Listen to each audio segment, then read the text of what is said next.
lagi di salah satu podcast yang sudah lumayan tidak terkenal lah ya. Kita membahas seputar kegiatan sama hobi para narasumber yang kita hadirkan gitu kan. Nah, kebetulan hari ini kita kedatangan tamu seorang profesional panjat tebing lah di kawasan Bandung Timur Mas ya. Nah, sekarang kita akan membahas tentang panjat tebing lah pokoknya biar lebih tahu ya. Kita langsung Bung Awing. Terima kasih. Abang kan? Abang, alhamdulillah. Oke. Paling sambil ngerokok, saya jelasin rekam jejaknya aja. Meyakinkan kompetensi dari narasumber itu tersebut mungkin ya. Saya aktif di dunia kepecinta alam dari SMA. Dari SMA saya masuk organisasi kelompok pecinta alam Madagiri. Lalu dilanjut pada saat masa perkuliahan saya mengikuti perhimpunan mahasiswa pecinta alam Pala Unpad. Nah, di situ digali tentang seluruhan operasional mulai dari panjat tebing, arung jeram, penelusuran gua, lalu ke hutan dan tambahannya susur pantai. Nah, ini Kang Awing dengar nih ya, kan katanya kan ada tingkatan kita masuk ke perhimpunan gitu kan ya, adanya sekolah lanjutan gitu. Karena saya sempat tahu juga kita masuk ke tebing ya itu kapan dari kampus. Nah, saya masuk Skyger di tahun 2019, angkatan 31 di Skygernya. Itu di Skyger itu kurang lebih ngapain aja? Sebagai orang awam kan kita harus tahu gitu. Ngapain aja sih Skyger itu apa? Terus ngapain aja gitu. Kalau di Skyger sendiri, mereka mengajarkan tentang keselamatan pada saat pemanjatan. Ya, prinsipnya, kata kuncinya keselamatan nih. Jadi kita bisa berolahraga dengan wisata minat khusus, itu maksudnya pemanjatan tebing, tapi dengan selamat, nggak asal-asalan. Nah, kalau di Indonesia kan mungkin beberapa kasus kejadian kecelakaan ada beberapa juga karena faktor meneror, ketidaktahuan anggota atau ketidaktahuan peserta terhadap teknik pemanjatan dan peralatan. Nah, kalau di Skyger sendiri kita dijelasin mulai dasar-dasar semuanya, mulai dari simpul, ya simpul, basic, peralatan, fungsi dari peralatan tersebut, sama teknik pemanjatan, prakteknya diajarkan di sekolah pemanjatan tebing. Nah, Skyger tuh ngomong-ngomong soal teknik nih, ada teknik apa aja sih dalam pemanjatan? Teknik, kalau ada di teknik nih di buku tuh ada free climber sama ini artificial petualangan. Nah, artificial ini juga bisa dibilang nih tradisional climb. Maksudnya tradisional climb itu kayak gimana sih? Menambah ketinggian dengan menggunakan peralatan. Kan ada peralatan sisip tuh. Kalau di tebing, karakteristik tebing tuh kan dia bervariatif nih, ada crack, ada banyak pegangan dan lain sebagainya pengaman. Nah, terbagi nih, ada natural angle sama pengaman buatan sisip. Terus prakteknya satu kasih pasang pengaman, berapa meter lagi kasih pasang pengaman buat nambah ketinggian. Terus kayak tangga aja tapi pakai peralatan nih. Cuman harus didampingi dengan pemanjat profesional di dalam tradisional climb, karena nggak dipungkiri resiko kecelakaan di artificial tuh sangat besar dibandingkan kan ya free climbing. Berarti itu dibarengi oleh seorang instruktur juga ya? Ya, seharusnya seperti itu. SOP-nya. Cuman kan karena di Indonesia keterbatasan dengan Kalau di Skyger sendiri gitu kan, ketika kita melakukan kegiatan pemanjatan, apakah didampingi oleh seorang instruktur atau tidak? di sekolah Skyger. Iya. Di sekolah Skyger satu tim tuh 3 orang didampingi sama instruktur dan asisten instruktur. Gitu. Kalau di Skyger. Itu kegiatan tersebut ya memakan waktu beberapa hari gitu kira-kira. Kurang lebih itu 5 hari kan. Jadi kelas, materi kelas, materi kelas, praktek gitu aja di lapangan. Selama 5 hari itu dibarengi dengan materi, dengan praktik juga, Ya, ada lagi praktek evaluasi mungkin ya. evaluasi bagi setiap tim aja sih.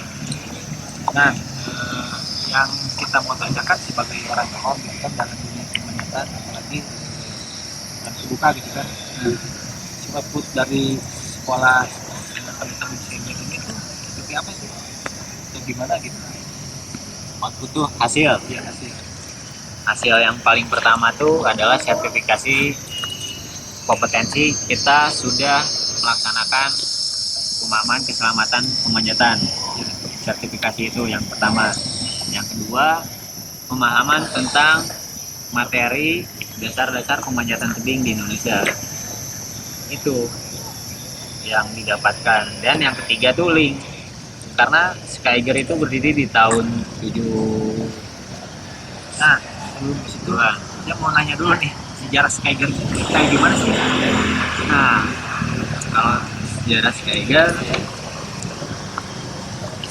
itu bukan singkatan atau sebutan dan sebagainya. Ini menurut, coba nanti dikaji ulang lagi. Tapi statement ini tuh saya dapatkan dari pendiri Skyger 001, Mas Hari Sulestiarto. Mas beliau berbicara di talk show pada saat sekolah panjat tebing. Skyger itu artinya sekelompok jelma gering. Ya, karena basic rumahnya tuh emang kenapa gering? Ya mereka ingin melebihi batas dari kemampuan manusia. Kemudian nih, di saat kita sudah melebihi batas grade tertentu, kita akan haus, akan lebih menantang lagi. Ingin lebih. Ya, dan dampaknya ya free solo itu Alex Honnold, terus banyak lah kayak film sekarang yang lagi terbaru tuh alpinis, dia pendakian gunung cuman solo nih itu. Nah, mengenai solo climbing itu kan, apakah Kang Awi sendiri pernah melakukan hal tersebut gitu kan? Solo kemana gitu? Kalau free solo saya pribadi belum pernah, cuman untuk ekspedisi pemanjatan tebing di Indonesia saya pernah melaksanakan di Kalimantan Selatan, Batu Raya, di Kabupaten Batu Licin. Itu selama itu kan aja apakah menganalisa tentang tebing tersebut, lalu membuat jalur, lalu mulai memanjat dan lain lupa, mungkin bisa ini kan tahap-tahapnya gitu kan. Kalau tahap-tahapannya, saya itu kan tergabung dengan terikat dengan organisasi pecinta alam.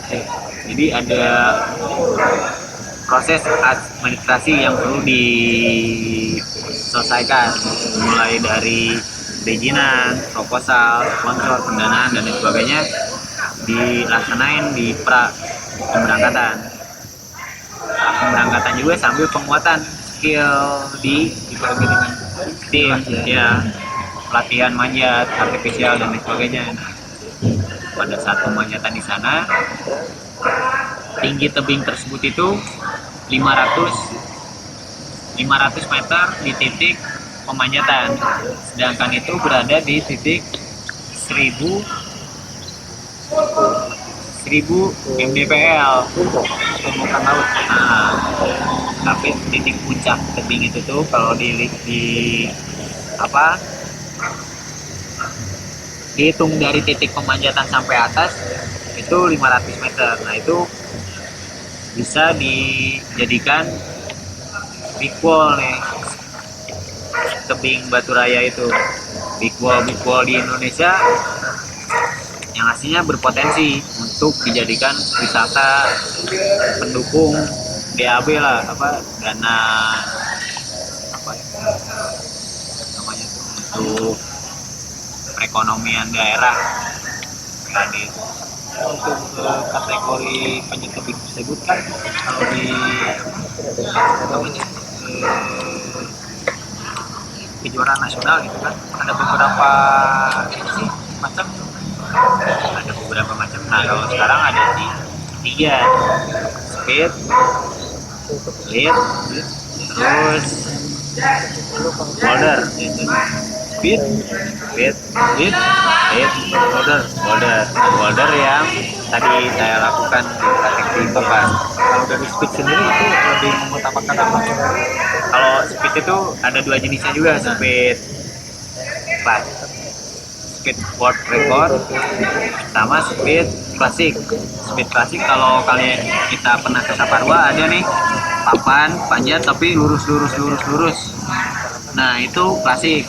Cuman kalau misalkan sekarang kayak di luar negeri Asian Games terus dan lain sebagainya pakai merah kan. Nah jalurnya sama tuh, asal kecepatan yang di speed ya. Kalau Dikompetisikan. yang itunya lagi tuh lead buat lead sendiri Dia lebih ke perintisan jalur kayak sekarang kalau bisa dilihat ini teknik pemanjatan top roof. Pada saat awal tadi itu tuh ngelit membuat jalur merintis jalur, cuman emang ada pengamannya di tiap jalur, nama pengamannya hanger. nah mau tahu juga nih jenis pengaman itu ada beberapa varian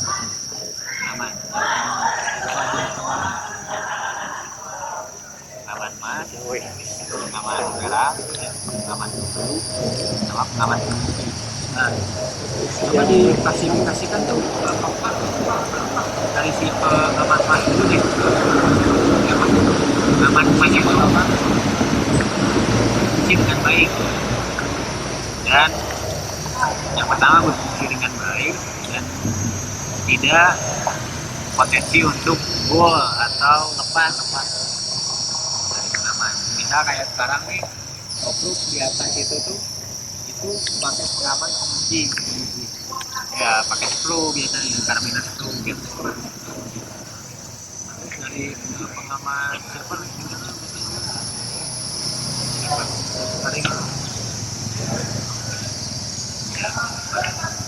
seperti apa Kalau silver itu pengaman yang apa, si pemasangannya itu nggak normal, ada kesalahan. kegiatan normal seperti apa coba Misal pengaman sisi pegas. Pengaman sisi pegas kan itu ada 4 ininya cabangnya. Nah kalau misalkan dari cabang 1 ini nggak sesuai seaturan nih, itu riskan untuk tidak bisa menahan beban jatuh. Sedangkan panjat itu kan ke atas dan ada potensi untuk jatuh. itu ke bawah ya Nah, itu kan ada dipasang pengaman juga kan pasang pengaman, cuman jebol tuh bahaya. nah kalau untuk si pengaman bronze itu si perembuk Ya. Itu pengaman hanya untuk menambah ketinggian, tidak bisa dijadikan pengaman beban jatuh. yang lain pengaman Pengunci, pengaman pengunci sama halnya kayak pengaman mas. nah sekarang yang mau kita tanya nih kan ada beberapa banyak kejadian ya kayak si climber itu jatuh atau kecelakaan di tebing itu sendiri itu akibatnya dari apa sih? akibat kecelakaan di Apakah tebing, apakah dunia panjat dari tebing. alatnya kurang mendukung, apakah dari soft skill si pemanjatnya kurang mumpuni, apa gimana gitu? Banyak faktor di setiap kecelakaan dan kita harus mengkaji lebih dalam lagi. Misal itu ada, saya nggak sebutin nama brandnya nih ya, brand tersebut ada di Indonesia. Nah itu tuh kejadian di Siu, di saat pemanjat jatuh karabiner snap itu tuh nilai gini, Kuat nahan gitu kan? nggak kuat nahan ya. Nah itu kan jadi akan jadi potensi juga buat Kecelakaan. kecelakaan. Nah karabiner tersebut nggak ada lisensi UIA, brand dari Indonesia nih, kita nggak sebutin lah nama brandnya apa nih. Brand lokal Indonesia. Brand lokal Indonesia, dia mengeluarkan produk karabiner. Cuman nah pengetahuan tentang fungsi alat juga akan sangat berpengaruh terhadap keselamatan pada saat pemanjatan. Misal kalau kita nggak tahu alat, nggak tahu fungsi alat, itu akan menyebabkan tragedi human error. Wah ini tuh rasa-rasanya Resiko gini, lah. resiko. Ya, mungkin udah cukup informatif sekali ya obrolan kita dengan Kang Awi ini sebagai seorang pemanjat profesional ya, advance. Izin menanggapi lagi, Ya, gimana gimana? kalau profesional itu tuh kalau saya pribadi ya bisa disebut profesional juga. Karena Kalau saya lebih basicnya pemanjat petualangan artificial red. Kalau profesional dia sudah memahami keseluruhan teknik pemanjatan. Misal ya ada kan posisi hard, medium, hard kan. Nah yang hard nih pemanjat-pemanjat di luar Indonesia sih yang bisa disebut jadi pemanjat profesional karena rekam jejaknya yang dia sudah ekspedisi gunung es kayak apa paling inilah ya, kayak di Pakistan tuh Tenggo Tower dia sudah panjat di sana, terus pemanjatan Tripura dan lain sebagainya, itu bisa disebut pemanjat profesional karena di sisi lain manajerial dan proses kesananya latihannya tuh sangat panjang. Nah kalau saya hanya paham tentang keselamatan di pemanjatan, prinsipnya keselamatan itu tuh. kalau buat saya sendiri sih si profesional kan seorang yang ada pengalaman yang mempunyai ilmu gitu kan, termasuk pengalaman kita tuh kita menghadapi dan kejahatan. Mungkin segitu pembahasan kita dengan Awi, seorang tokoh yang legendaris lah di bidang pengacuan gitu kan. Di bidang pergacuan sih, tapi di bidang karya Karyanya enjoy. penemuan lah itu mungkin nanti tetap saksikan acara kita di podcast PPGD ya. Mungkin sebelumnya PPGD masih dalam proses kita, cuma sekarang sahamnya dibeli sama Tokopedia, jadi disclaimernya sekarang Tokopedia bukan PPGD Media ya. Cukup mengingatkan segitu aja, mungkin sampai segitu ya. Jadi kalau